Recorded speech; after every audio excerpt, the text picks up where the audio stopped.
Do you currently have multiple pixels running, different accounts, and everything scattered? Well, in this video, I want to break down how to actually use multiple pixels, if you should be using multiple pixels, and what to do next. Let's dive into it.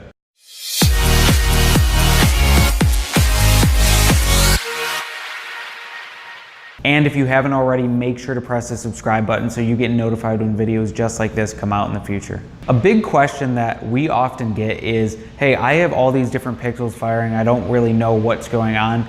Do I need multiple pixels? Is there a reason for it? Can I just have one pixel? And those questions are definitely good questions to ask. Now, the problem is, unless you know exactly what you're going for, the end objective, hey, I'm trying to just track this, or hey, I want to tune a pixel in and really season it so that it can be firing and looking for people similar to certain purchase events or certain purchase values, then you won't really know where to get started. So in that sense, if you're just starting out, just use one pixel. One pixel is perfect for what you're trying to do. It gets rid of all the tedium of having multiple setups in Google, in something like Google Tag Manager, or using just regular Facebook plugins on WordPress or wherever you're using it. And it allows you to still accumulate all the data that you would be getting with multiple pixels as well, so that you can just create audiences and share those audiences later if you do eventually end up creating another pixel for a specific conversion event.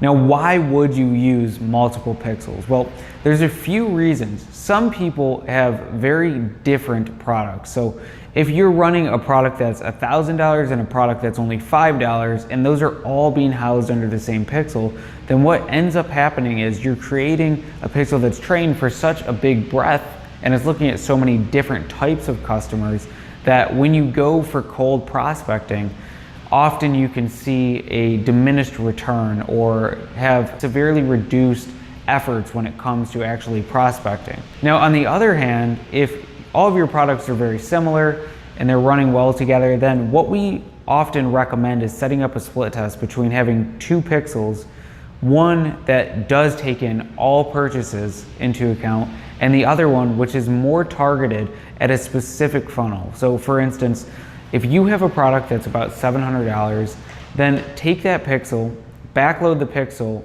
by uploading as an offline event set the data from purchases for that actual product purchase, the $700 one, and that pixel is starting to become seasoned. Now, what you do is you set up a test with the pixel that's tracking all purchase conversion, and you set up a test with the pixel that's only tracking a certain product or a certain funnel. During that time, you'll be able to see how each pixel starts to find people in your ecosystem.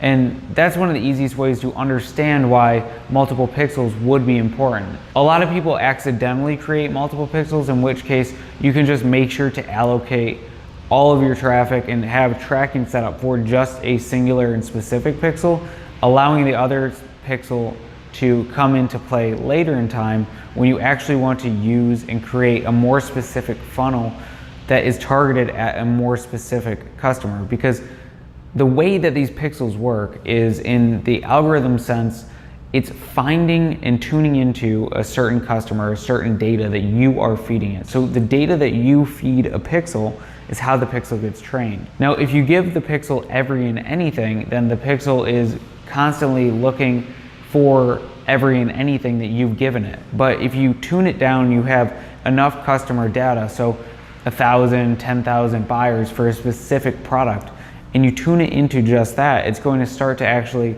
go for and look for just the people that it is understanding based on what has previously happened and what you consider a purchase. So that's the reason that you would have multiple pixels versus a singular pixel. Remember, if you're a beginner, start with one pixel. There's no reason to have multiple pixels until you hit a certain point in which you want to start to really increase traffic and find people at just a specific product or a specific value proposition or whatever it is that actually is the thing that you're trying to scale. Often in businesses, we find 1 to 3 products if you have a ton of different products, are the ones that are going to be really good for cold prospecting. So when you find those products, you can quite literally just make sure to make another pixel, set up a new ad account, and then send traffic to cold prospecting using that pixel as the conversion event trigger in Facebook.